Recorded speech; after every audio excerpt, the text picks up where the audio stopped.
సమూయేలు రెండవ గ్రంథము 21వ అధ్యాయం. దావీదు కాలమున 3 సంవత్సరములు విడవకుండా కరువు కలగగా దావీదు యెహోవాతో మనవి చేసెను. అందుకు యెహోవా ఈలాగున సెలవిచ్చెను, సౌలు గిబియోనీయులను హతము చేసిన గనుక అతనిని బట్టియు నరహంతకులగు అతని ఇంటివారిని బట్టియు శిక్షగా ఈ కరువు కలిగెను. గిబియోనీయులు ఇశ్రాయేలీల సంబంధికులు కారు, వారు అమోరీయులలో శేషించిన వారు. ఇశ్రాయేలీలు మిమ్మును చంపమని ప్రమాణపూర్వకంగా వారితో చెప్పియుండిరి గాని సౌలు ఇశ్రాయేలు యూదాల వారి యందు ఆసక్తి గలవాడై వారిని హతము చేయచూచుచుండెను. రాజగు దావీదు గిబియోనీయులను పిలువనంపి, నేను మీకేమి చేయగోరుదురు? యెహోవా స్వాస్థ్యమును మీరు దీవించినట్లు దోష నివృత్తికై దేనిచేత నేను ప్రాయశ్చిత్తము చేయుదునని వారిని అడుగగా, గిబియోనీయులు సౌలు అతని ఇంటివారును చేసిన దాని నిమిత్తము ప్రాయశ్చిత్తము కలుగుటకై వెండి బంగారులే గాని ఇశ్రాయేలీలలో ఎవరినైనను చంపుటయే గాని మేము కోరుటలేదనిరి. అంతట దావీదు, మీరేమి కోరుదురో దానిని నేను మీకు చేయుదుననగా, వారు మాకు శత్రువులై మమ్మను నాశనము చేయుచు ఇశ్రాయేలీల సరిహద్దులలో ఉండకుండా మేము లయమగునట్లు మాకు హాని చేయనుద్దేశించిన వాని కుమారులలో 7 మాకు అప్పగించుము. యెహోవా ఏర్పరచుకొనిన సౌలు గిబియా పట్టణంలో యెహోవా సన్నిధిని మేము వారిని ఉరితీసెదమని రాజుతో మనవి చేయగా, రాజు, నేను వారిని అప్పగించెదనెను. తానును సౌలు కుమారుడగు యోనాతానును యెహోవా నామమును బట్టి ప్రమాణము చేసియున్న హేతువు చేత రాజు సౌలు కుమారుడగు యోనాతానునకు పుట్టిన మెఫీబోషెతును అప్పగింపక, అయ్యా కుమార్తెయగు రిస్పా సౌలునకు కనిన 2 కుమారులగు అర్మోనిని మెఫీబోషెతును, సౌలు కుమార్తెయగు మెరాబు మెహోలతీయుడగు బర్జిలై కుమారుడైన అద్రియేలునకు కనిన 5 కుమారులను పట్టుకొని గిబియోనీయులకు అప్పగించెను. వారు ఈ 7 తీసుకొని పోయి కొండమీద యెహోవా సన్నిధిని ఉరితీసిరి. ఆ 7 ఏకరీతినే చంపబడిరి. కోతకాలమున యవల కోత ఆరంభమందు వారు మరణమైరి.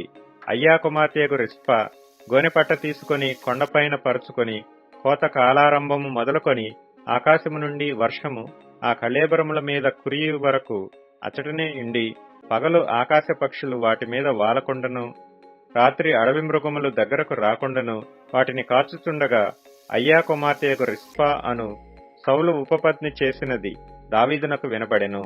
కాబట్టి దావీదు పోయి సౌలు ఎముకలను అతని కుమారుడైన యోనాతాను ఎముకలను యాబేష్గిలాదు వారి యొద్ద నుండి తెప్పించెను.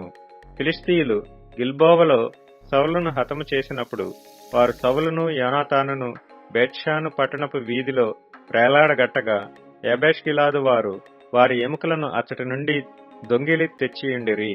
కావున దావీదు వారి యొద్ద నుండి సౌలు ఎముకలను అతని కుమారుడైన యోనాతాను ఎముకలను తెప్పించెను. రాజాజ్ఞను బట్టి ఉరితీయబడిన వారి ఎముకలను జనులు సమకూర్చిరి. సౌలు ఎముకలను అతని కుమారుడైన యోనాతాను ఎముకలను బెన్యామీనీయుల దేశమునకు చేరిన సేలాలోనున్న సౌలు తండ్రియగు కీషు సమాధియందు పాతిపెట్టిరి.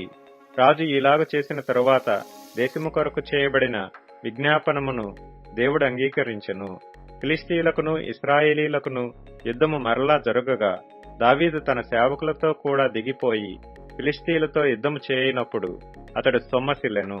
అప్పుడు రెఫాయీయుల సంతతివాడగు ఇష్బి బెనోబా అను ఒకడు ఉండెను. అతడు ధరించిన ఖడ్గము క్రొత్తది, వాని ఈటె 300 తులముల ఎత్తు ఇత్తడి గలది. నేను దావీదును చంపెదనని అతడు చెప్పియుండెను. సెరూయా కుమారుడైన అబీషై రాజును ఆదుకొని ఆ ఫిలిష్తీయును కొట్టి చంపెను. దావీదు జనులు దీని చూచి, ఇశ్రాయేలీలకు దీపమగు నీవు ఆరిపోకుండునట్లు నీవు ఇక మీదట మాతో కూడా యుద్ధమునకు రావద్దని అతని చేత ప్రమాణము చేయించిరి. అటు తర్వాత ఫిలిష్తీయులతో గోబు దగ్గర మరలా యుద్ధము జరగగా హుషాతీయుడైన సిబ్బెకై రెఫాయీయుల సంతతి వాడగు సఫును చంపెను.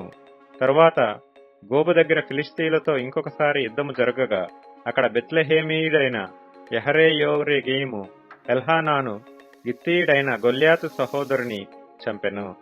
వాని ఈటె కర్ర నేతగాని దోనె అంత గొప్పది. ఇంకొక యుద్ధము గాతు దగ్గర జరిగెను. అక్కడ మంచి ఎత్తరి ఒకడుండెను. ఒక్కొక్క చేతికి 6 వ్రేళ్లును 24 వ్రేళ్లు అతనికుండెను. అతడు రెఫాయీయుల సంతతి వాడు. అతడు ఇశ్రాయేలీయులను తిరస్కరించుచుండగా దావీదు సహోదరుడైన షిమ్యాకు పుట్టిన యోనాతాను అతనిని చంపెను. ఈ నలుగురును గాతులోనున్న రెఫాయీయుల సంతతి వారై దావీదు వలనను అతని సేవకుల వలనను హతులైరి.